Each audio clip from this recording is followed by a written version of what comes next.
Hello friends, welcome to trending technology channel. Today మనం వచ్చామంటే ఈ వీడియోలో మనం సాలిడ్ ప్రిన్సిపల్స్లో మనం మొదటి ప్రిన్సిపల్ అయిన సింగిల్ రెస్పాన్సిబిలిటీ ప్రిన్సిపల్ గురించి మనం వచ్చామంటే క్లియర్గానే తెలుసుకుందాం. సో దానికి ముందు మీరు మా యొక్క ఛానల్ అనేది సబ్స్క్రైబ్ అనేది చేయకుంటే సబ్స్క్రైబ్ అనేది చేసుకోండి. అలానే పక్కన బెల్ ఐకాన్ని క్లిక్ చేసి నోటిఫికేషన్ అనేది యాక్టివేట్ అనేది చేసుకోండి. సో నార్మల్గా మనకు వచ్చామంటే సింగిల్ రెస్పాన్సిబిలిటీ ప్రిన్సిపల్ అంటే మనకి డెఫినేషన్ అనేది చాలా మందికి క్లియర్గా ఐడియా అనేది ఉంటుంది. బట్ అది ఏమి అనేది మనకొచ్చేవంటే డెప్త్‌గా మనకొచ్చేవంటే ప్రాక్టికల్‌గా చాలా మందికి ఐడియా ఉండకపోవచ్చు. ఓకేనా. బట్ మనకొచ్చేవంటే ఈ వీడియోలో మనం వచ్చేవంటే క్లియర్‌గా మనం ప్రాక్టికల్‌గా ఓరియెంటెడ్‌గా మనం ప్రోగ్రామాటికల్‌గాను మనం క్లియర్‌గానే తెలుసుకుందాం.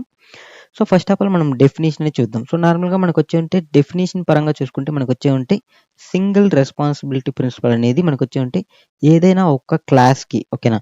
ఒకే ఒక రెస్పాన్సిబిలిటీ అనేది ఉంటే దాన్ని మనం వచ్చేవంటే సింగిల్ రెస్పాన్సిబిలిటీ ప్రిన్సిపల్ అంటాం. లేదంటే మనకొచ్చేవంటే ఇంకొక విధంగా చెప్పొచ్చు. మనకొచ్చేవంటే ఏదైనా ఒక క్లాస్ అనేది మనం చేంజ్ అవ్వడానికి ఒకే ఒక్క రీజన్ అనేది ఉండాలనమాట. సో ఇప్పుడు మనం ఏదైనా ఒక క్లాస్‌లో మోడిఫికేషన్ అనేది చేస్తున్నామంటే అది ఒకే ఒక్క రీజన్ కోసం మాత్రం మనం మోడిఫికేషన్ అనేది చేయాలి. ఓకేనా. సో ఇది మనకొచ్చేవంటే డెఫినిషన్. సో ఇది డెఫినిషన్ పరంగా చూసుకుంటే ఇది మనకి క్లియర్‌గా మీకి కొంచెం ఐడియా అనేది వచ్చిండొచ్చు. ఇది మనం కొంచెం ప్రాక్టికల్‌గా చూద్దాం. ఇప్పుడు నేనొచ్చేవంటే ఇక్కడ క్లియర్‌గా మనకి ఇమేజ్ అనేది మీకు క్లియర్‌గా కనిపిస్తుంది కదా ఇక్కడ. సో ఈ ఇమేజ్‌లో మనకొచ్చేవంటే ఏ అనే ఒక పర్సన్ ఉన్నాడనుకుందాం. సో ఇది ఏ అనే ఒక పర్సన్. సో ఈ ఏ అనే ఒక పర్సన్ అనేది ఏం చేస్తున్నాడు? ఓకేనా. ఎవ్రీథింగ్ అంటే కుక్ చేయడం నుంచి వాష్ చేయడం, బిల్స్ పే చేయడం, క్లీన్ చేయడం అన్నీ ఈ ఒక్క ఏ అనే ఒక పర్సనే చేస్తున్నాడనమాట. సో అంటే మనకొచ్చేవంటే ఈ ఒక్క పర్సన్ ఆల్ వర్క్స్‌ని చేస్తున్నాడు. అంటే మల్టిపుల్ రెస్పాన్సిబిలిటీస్‌ని సింగిల్ పర్సన్ అనేది చేస్తున్నాడనమాట. సో ఇలా చేయడం వల్ల మనకొచ్చేవంటే కొంచెం డిసడ్వాంటేజెస్ కూడా ఉన్నాయి. ఇప్పుడు ఫర్ ఎగ్జాంపుల్ మనకొచ్చేవంటే ఏ అనే పర్సన్‌కి ఏదైనా ఫీవర్ వచ్చిందనుకుందాం. సో ఇప్పుడు ఏ అనే పర్సన్‌కి ఫీవర్ వస్తే ఏమవుతుంది? ఎంటైర్ వర్క్ అనేది నిలిచిపోతుందనమాట. అది లేకుండా మనకొచ్చేవంటే ఒకే ఒక పర్సన్ చేయడం వల్ల ఒకటి కుక్ చేసిన తర్వాతే నెక్స్ట్ మనకొచ్చేవంటే వాష్ చేసేదానికి అవుద్ది. దాని తర్వాత బిల్స్, దాని తర్వాత హౌస్ క్లీనింగ్. ఓకేనా. అంటే మనకొచ్చేవంటే ప్రతి వర్క్‌కి ఫర్ ఎగ్జాంపుల్ 1 అవర్ టైం తీసుకునిందనుకుందాం. ఓకేనా. ఇప్పుడు మనకి 4 వర్క్స్ ఉంటే మనకొచ్చేవంటే 4 అవర్స్ టైం తీసుకుంటుందనమాట. ఓకేనా. సో ఈ విధంగా మనకొచ్చేవంటే కొన్ని డిసడ్వాంటేజెస్ ఉన్నాయి. ఓకేనా. సో ఈ డిసడ్వాంటేజెస్‌ని ఓవర్‌కమ్ చేసేదాని కోసం మనకొచ్చేవంటే ప్రిన్సిపల్స్ అనేది రావడం జరిగింది. ఓకేనా. సో ఈ సాలిడ్ ప్రిన్సిపల్స్‌లో మనకొచ్చేవంటే సింగిల్ రెస్పాన్సిబిలిటీ ప్రిన్సిపల్ అంటే ఏం చూస్తే మనకొచ్చేవంటే ఎవ్రీ వర్క్ ఓకేనా. సో ఇప్పుడు ఫర్ ఎగ్జాంపుల్ నేను ఒక్క పర్సన్‌ని అన్ని వర్క్స్‌కి కాకుండా నేనొచ్చేవంటే ప్రతి వర్క్‌కి డిఫరెంట్ పర్సన్‌ని పెట్టుకున్నాననుకో, దాంట్లో నాకు కొంచెం అడ్వాంటేజెస్ అనేవి ఉన్నాయన్నమాట. ఎలా అని చూద్దాం. సో ఫర్ ఎగ్జాంపుల్ మనకొచ్చేవంటే నేను కుకింగ్ కోసం ఒక పర్సన్‌ని పెట్టుకున్నా. ఓకేనా. నెక్స్ట్ వాషింగ్ కోసం ఇంకొక పర్సన్‌ని పెట్టుకున్నా. నెక్స్ట్ బిల్ పే చేయడం కోసం ఇంకొక పర్సన్. నెక్స్ట్ క్లీనింగ్ కోసం ఇంకొక పర్సన్. ఓకేనా. ఇప్పుడు ప్రతి వర్క్ 1 అవర్ టైం తీసుకుంటే నాకొచ్చేవంటే ప్రతి ఒక్కరు ఇండివిడ్యువల్‌గా వర్క్ చేస్తున్నారు. కాబట్టి నాకొచ్చేవంటే ఓన్లీ 1 అవర్‌లో మనకొచ్చేవంటే ఆల్ వర్క్స్ అనేది కంప్లీట్ అనేది అవుతుంది. ఓకేనా. నెక్స్ట్ ఫర్ ఎగ్జాంపుల్‌కి మనకొచ్చేవంటే కుకింగ్ పర్సన్ ఉన్నాడు. Cooking person some foods cook చేస్తాడు. ఎగ్జాంపుల్ మనకొచ్చేవంటే 4 డిఫరెంట్ ఐటెమ్స్‌ని కుక్ చేస్తాడనుకుందాం. ఇంకొక కొత్త ఆహ్, డిష్‌ని మనం కుక్ చేయాలని మనకొచ్చేవంటే కుకింగ్ పర్సన్‌కి చెప్పినాం. తనకు తెలీదు మేబీ తను నేర్చుకుంటాడనుకుందాం. నేర్చుకొని కుక్ చేసేదానికి తను నేర్చుకొని కుక్ చేస్తాడనమాట. ఓకేనా. సో ఓన్లీ ఒక్క రీజన్ అంటే ఇక్కడ మనకి నార్మల్‌గా ఈ కుకింగ్ పర్సన్ దేనికోసం వర్క్ చేస్తాడు? ఓన్లీ ఒకే రీజన్ ఫుడ్. అంటే ఇప్పుడు తను కొంచెం నేర్చుకోవాలంటే సమ్ మోడిఫికేషన్ అనేది చేస్తున్నాడు. అది కూడా దేనికోసం చేస్తున్నాడు? ఓన్లీ కుకింగ్ కోసం మాత్రమే కదా చేస్తున్నాడు. అంటే ఒకే ఒక్క రీజన్ కోసమే ఈ యొక్క పర్సన్ అనేది వర్క్ చేస్తున్నాడు. సో ఇప్పుడు ఫర్ ఎగ్జాంపుల్ ఈ పర్సన్ నేర్చుకోవాలి కాబట్టి నేర్చుకొని సమ్ కుక్ అనేది చేయాలి. ఓకేనా. ఈ పర్సన్ నేర్చుకొని కుక్ చేస్తాడు కాబట్టి మేబీ సమ్ టైమ్ అనేది పడుతుందనుకుందాం ఎగ్జాంపుల్‌కి. దీంట్లో తను మోడిఫికేషన్ అనేది అంటే అప్‌గ్రేడ్ అనేది అవుతున్నాడు. ఓకేనా. ఇక్కడ తను అప్‌గ్రేడ్ అవ్వడం వల్ల అదర్స్‌కి ఇక్కడున్న 3 మెంబర్స్‌కి ఏదైనా డిస్టర్బ్ ఉందా? అంటే ఏమి డిస్టర్బ్ లేదు కదా. వాళ్ళ వర్క్ వాళ్ళు చేసుకుంటూ వెళ్తుంటారనమాట. ఓకేనా. సో నెక్స్ట్ ఫ్యూచర్‌కి ఇంకొక పర్సన్ ఫర్ ఎగ్జాంపుల్ గార్డెనింగ్ అనుకుందాం. గార్డెనింగ్ చేయాలి సంథింగ్. ఓకేనా. దానికి నేను వీళ్ళని డిస్టర్బ్ చేయకుండా నేనొచ్చేవంటే ఒక కొత్త పర్సన్‌ని యాడ్ చేసుకోవచ్చనమాట. ఓకేనా. అంటే ఇక్కడ నార్మల్‌గా మనకొచ్చేంటే సింగిల్ రెస్పాన్సిబిలిటీ ప్రిన్సిపల్ డెఫినిషన్ పరంగా తీసుకుంటే మనకేముంది? ఎవ్రీ పర్సన్ అనేది మనకొచ్చేంటే ఓన్లీ ఒకే ఒక రెస్పాన్సిబిలిటీని కలిగి ఉన్నారా లేదా ఇక్కడ. కుకింగ్ పర్సన్ ఏం చేస్తున్నాడు? ఓన్లీ కుకింగ్ మాత్రమే చేస్తుండు. Washing person only washing. Cleaning only cleaning. Bills paying only bills. అంటే మనకి డెఫినిషన్ పరంగా చూసుకుంటే ఒక్క పర్సన్ అనేది ఓన్లీ ఒక రెస్పాన్సిబిలిటీ మాత్రమే కలిగి ఉన్నాడు. నెక్స్ట్ వచ్చి మనకు వచ్చామంటే ఏదైనా ఒక పర్సన్ని అంటే మనకు వచ్చామంటే చేంజ్ చేస్తున్నాం అనుకో, ఓన్లీ ఒకే రీజన్ కోసమే చేంజ్. ఇప్పుడు కుకింగ్ పర్సన్ని మనం ఏదైనా మోడిఫై చేస్తుంటే ఓన్లీ కుకింగ్ కోసం మాత్రమే మోడిఫై చేస్తాం అనమాట. సేమ్ ఇదే విధంగా మనం వచ్చామంటే మన యొక్క క్లాసెస్లో మనం అజంప్షన్ చేసుకోండి. అదే మనకు వచ్చామంటే సింగిల్ రెస్పాన్సిబిలిటీ ప్రిన్సిపల్ అనమాట. సో ఇది మనం కోడింగ్ పరంగా చూద్దాం, మీకు ఇంకా కొంచెం క్లియర్ ఐడియా అనేది వస్తుంది. సో దీనికోసం నేను వచ్చామంటే ఫస్ట్ ఆఫ్ ఆల్ మనకు వచ్చామంటే వితౌట్ ఎస్ఆర్పి మనం వచ్చామంటే ఫస్ట్ మనం ఇక్కడ ఏ విధంగా అయితే సింగిల్ పర్సన్ ఆల్ వర్క్ చేస్తున్నాడో అదే విధంగా మనం ఒక కోడ్ అనేది క్రియేట్ చేద్దాం.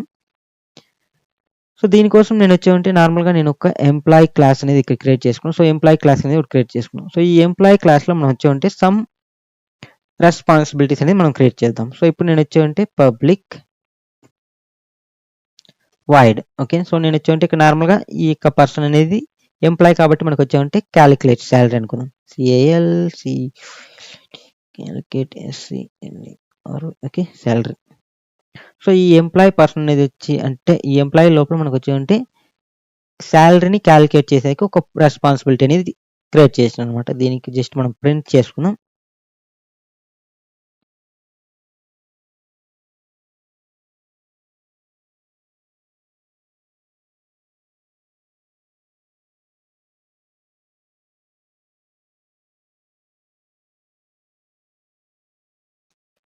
ఓకే, సో మనకు వచ్చామంటే క్యాలిక్యులేట్ శాలరీ అనేది ఒక రెస్పాన్సిబిలిటీ అనేది చేస్తుంది అనమాట ఎంప్లాయీ క్లాస్ అనేది.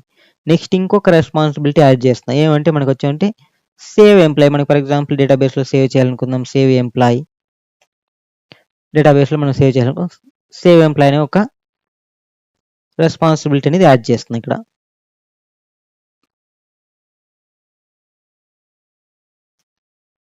నెక్స్ట్ వచ్చి మనకు వచ్చామంటే ఇంకొక రెస్పాన్సిబిలిటీ యాడ్ చేద్దాం.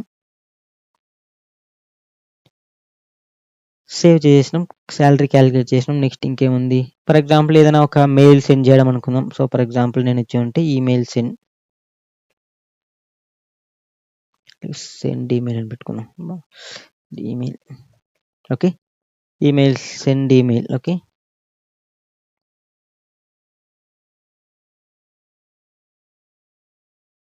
ఓకే, సో మనకు వచ్చాయంటే ఇక్కడ నార్మల్గా మనకు వచ్చాయంటే ఒక ఎంప్లాయీ క్లాస్ అనేది ఉంది. సో ఈ ఎంప్లాయీ క్లాస్లో మనకి ఎన్ని రెస్పాన్సిబిలిటీస్ ఉందని చూస్తే మనకు వచ్చాయంటే 3 రెస్పాన్సిబిలిటీ అనేది ఉంది.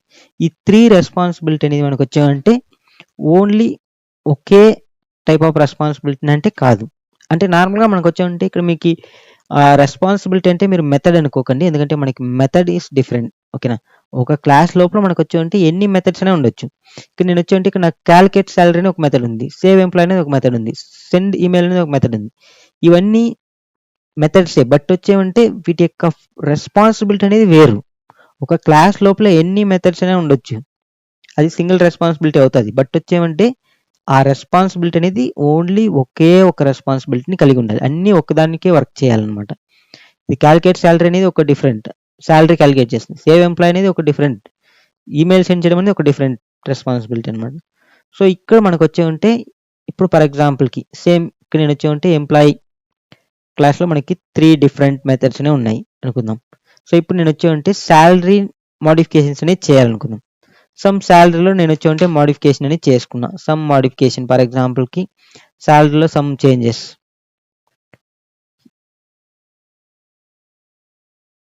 శాలరీలో సమ్ చేంజెస్ అంటే శాలరీ క్యాలిక్యులేషన్లో సమ్ చేంజెస్ అనేవి వచ్చింది.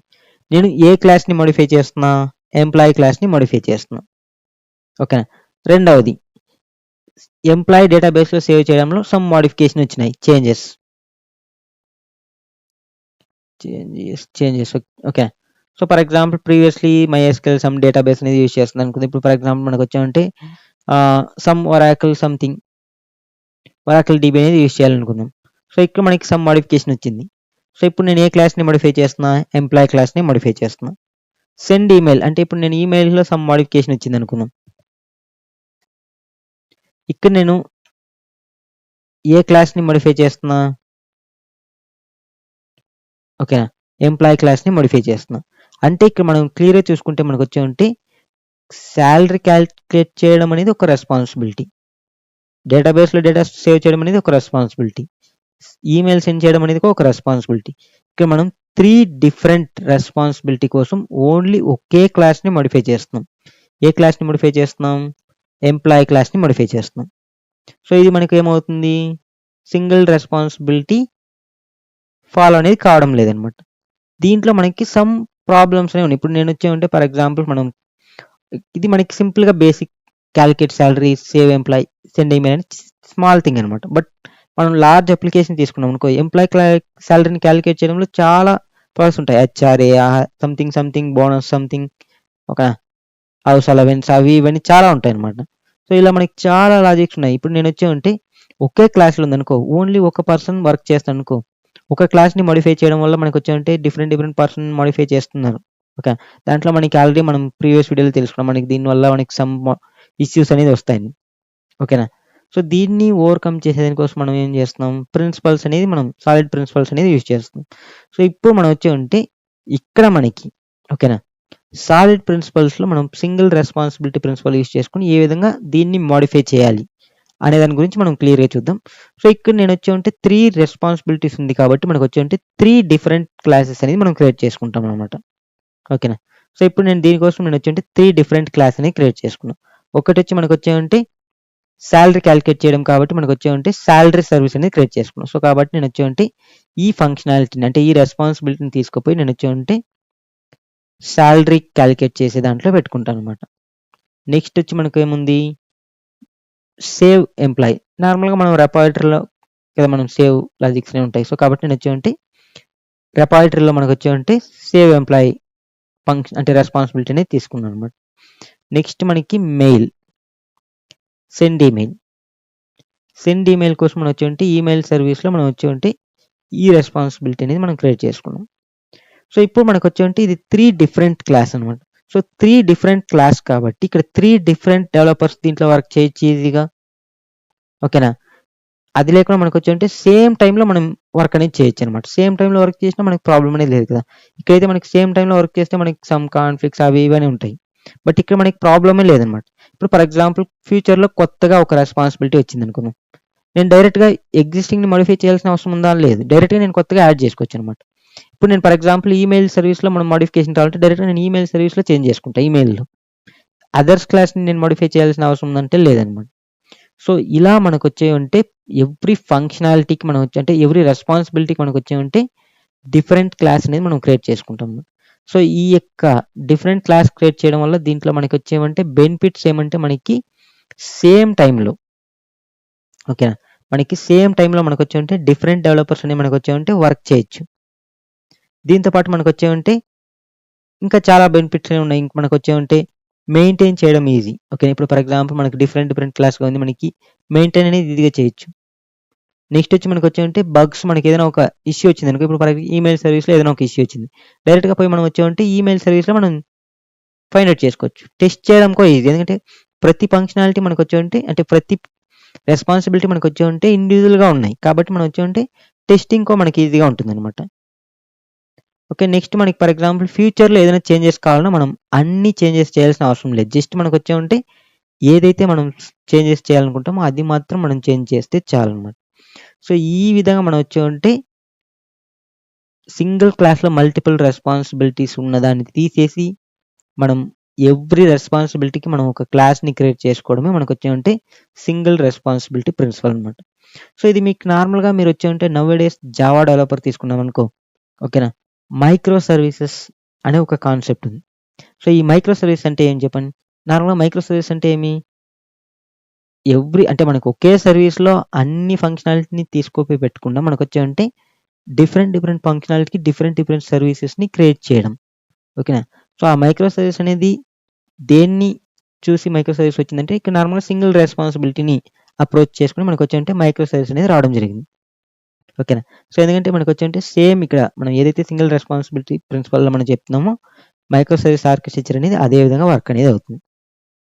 ఓకే, సో ఇప్పుడు మీకు క్లియర్గా ప్రాక్టికల్గా మీకు వచ్చేమంటే సింగిల్ రెస్పాన్సిబిలిటీ ప్రిన్సిపల్ అంటే ఏమి, ఓకేనా, సో అది మనం ఏ విధంగా మనం వర్క్ చేయాలి ప్రాజెక్ట్స్లో అనేది మీకు క్లియర్గా అండర్స్టాండ్ అనేది అయింది అనుకుంటా. జస్ట్ మనం వచ్చేమంటే ఏదైనా మనం ఒక క్లాస్ క్రియేట్ చేసుకుంటే మనకి ఆ క్లాస్ అనేది మనకు వచ్చేంటే ఓన్లీ ఒకే ఒక రెస్పాన్సిబిలిటీని కలిగి ఉండాలి.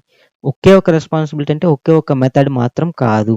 ఇప్పుడు ఫర్ ఎగ్జాంపుల్ ఈమెయిల్ ఇక్కడ మనకు వచ్చేటి ఈమెయిల్ సర్వీస్ ఉంది. ఈమెయిల్కి సంబంధించిన మల్టిపుల్ మెథడ్స్ ఉండొచ్చు దీంట్లో. ఈమెయిల్కి సంబంధించిన 100 మెథడ్స్ కూడా మనం పెట్టుకోవచ్చు. It's not a problem. Okay, అది సింగిల్ రెస్పాన్సిబిలిటీ ప్రిన్సిపలే అవుతుంది. ఈమెయిల్ సెండ్ చేయడం ఫర్ ఎగ్జాంపుల్ ఈమెయిల్ సెండ్ ఈమెయిల్లో మనకి మల్టిపుల్ డిఫరెంట్ వేస్ ఉన్నాయి కదా. మనం ఒకటి వచ్చి మనం నార్మల్గా ఏం చేస్తాం, జస్ట్ ఎవరికి సెండ్ చేయాలి డీటెయిల్స్ అనేది పెట్టేస్తాం. ఇంకోటి మనకు వచ్చి సబ్జెక్ట్ పెడతాం, సీసీలో యాడ్ చేస్తాం. సో ఇలా మల్టిపుల్ డిఫరెంట్ వేస్లో మనం సెండ్ చేయొచ్చు. కాబట్టి మల్టిపుల్ మెథడ్స్ క్రియేట్ చేయొచ్చు. బట్ అవన్నీ ఏమంటే ఓన్లీ వన్ రెస్పాన్సిబిలిటీని, ఏమంటే ఈమెయిల్ సెండ్ చేయడం అంతే. ఈమెయిల్ సంబంధించిందే అన్నీ ఉంటాయి. కాబట్టి మనకు వచ్చేమంటే అది సింగిల్ రెస్పాన్సిబిలిటీ. మనం ఏదైనా మనం మోడిఫై చేయాలన్నా ఈమెయిల్ సంబంధించిన దాంట్లో మోడిఫై చేస్తాం ఇక్కడ ఈమెయిల్ సర్వీస్లో. కాబట్టి మనం మోడిఫై కూడా దేనికోసం చేస్తున్నాం, ఒకే ఒక రీజన్ కోసమే చేస్తున్నాం, ఈమెయిల్ కోసమే. ఓకే, అది ఒకే ఒక రీజన్. ఓకేనా. సో కాబట్టి మీకు క్లియర్గా ఇప్పుడు సింగిల్ రెస్పాన్సిబిలిటీ ప్రిన్సిపల్ అంటే ఏమి అనేది అండర్స్టాండ్ అనేది ఎందుకంటే జస్ట్ మీరు కోడింగ్ పరంగా మీకు ఏ విధంగా ఇప్పుడు ఇంటర్వ్యూస్లో మీరు ఏ విధంగా ఎక్స్ప్లెయిన్ చేయాలి, ఓకేనా, కోడ్ ఏ విధంగా రాయాలి ఎగ్జాంపుల్ జస్ట్ మీరు వచ్చామంటే ఇక్కడ ఈ విధంగా మల్టిపుల్ రెస్పాన్సిబిలిటీ కలిగిన ఒక క్లాస్ని రాసుకుని దాన్ని మీరు వచ్చామంటే సింగిల్ రెస్పాన్సిబిలిటీగా మీరు కన్వర్ట్ చేస్తే అదే మీకు వచ్చామంటే సింగిల్ రెస్పాన్సిబిలిటీ ప్రిన్సిపల్ అనమాట. ఓకే ఫ్రెండ్స్, ఈ వీడియో మీకు క్లియర్గా అండర్స్టాండ్ అనేది ఏందనుకుంటా, కోడ్ ఏ విధంగా రాయాలి అనేది క్లియర్గా మీకు ఐడియా వచ్చింది అనుకుంటున్నా. ఒకవేళ మీకు ఏదైనా డౌట్స్ ఉంటే కమెంట్లో యాడ్ చేయండి, నేను ఇంకా కొంచెం క్లియర్గా మీకు వచ్చామంటే ఎక్స్ప్లెయిన్ చేసేందుకు ట్రై చేస్తాను. ఓకే ఫ్రెండ్స్, ఈ వీడియో మీకు నచ్చినట్లయితే లైక్ చేయండి, షేర్ చేయండి, అలానే పక్కన బెల్ ఐకాన్ని క్లిక్ చేసి నోటిఫికేషన్ అనేది యాక్టివేట్ అనేది చేసుకోండి. మనం నెక్స్ట్ క్లాస్లో మనం వచ్చామంటే ఎస్ అనేది కంప్లీట్ అయింది కాబట్టి ఓ అంటే మనకు వచ్చామంటే ఓపెన్ క్లోజ్ ప్రిన్సిపల్ గురించి మనం క్లియర్గా తెలుసుకుందాం. Okay friends, thank you for watching this video. See you next video. Bye by.